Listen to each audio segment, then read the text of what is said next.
E esse número aqui é assustador. Quase metade dos brasileiros faz bico para complementar a renda. Fala, Renato, bom dia. Bom dia, Megali, bom dia, Ellen, bom dia, Bom Sheila. dia. São números, números muito bacanas feitos pelo IPEC.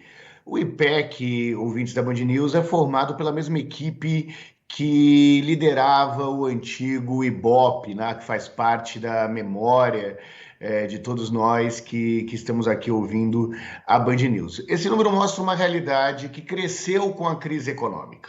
Sabe aquela frase que você diz que, bom, o salário acabou antes do mês, que ficam aquelas contas penduradas, aquelas contas que não se resolvem? É mais ou menos isso que está acontecendo. Só que como as contas vêm e a barriga precisa continuar sendo alimentada, o que o brasileiro faz? Ele faz bico. Megali, é muito interessante quando nós vamos olhar com mais atenção para os números da pesquisa e a gente percebe que são os serviços gerais, né? O trabalho de faxina, por exemplo, ou o trabalho de marido de aluguel, que lideram esse tipo de atividade, por algumas razões. Primeiro, porque quem mais faz bico são os brasileiros de menor renda. Brasileiros de menor renda que muitas vezes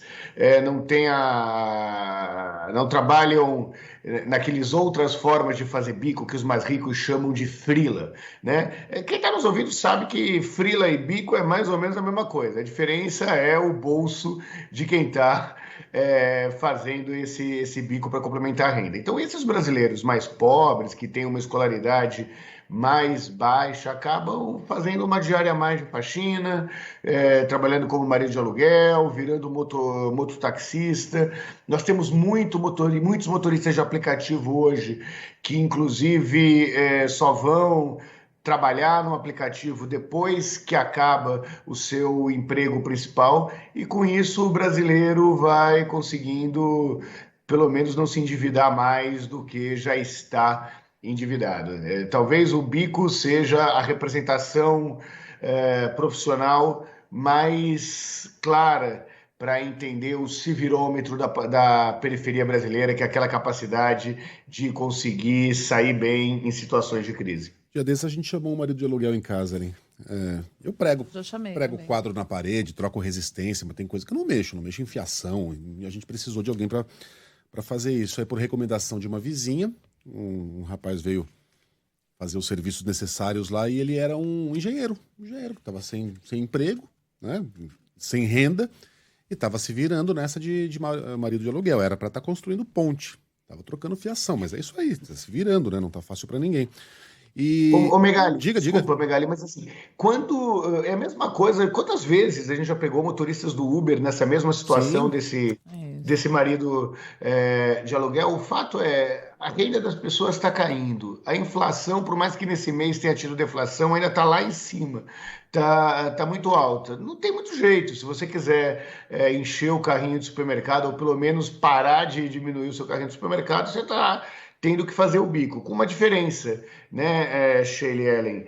O bico não tem nenhum tipo de direito, né? Você não tem carteira assinada quando você faz bico, você não tem nenhum tipo de proteção social quando você faz bico. Esse número aqui também é impressionante. 75% dos brasileiros percebem o aumento da pobreza e da fome, mas ele me impressionou para baixo. Porque para mim essa porcentagem seria maior. Quem é que não está percebendo o aumento da pobreza no Brasil, Renato?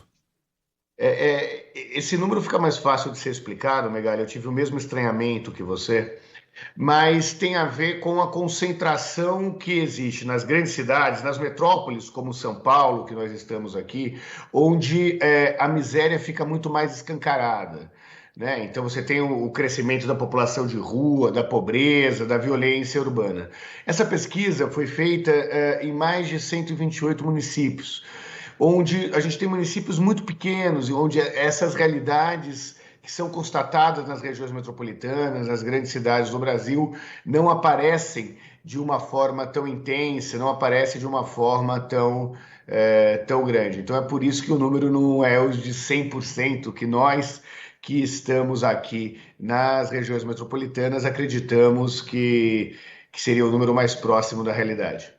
O que explica também esse dado aqui de que 37% perceberam um aumento da população de moradores de rua naturalmente são os moradores das grandes cidades, né? Em cidades do interior, por exemplo, isso não é tão gritante.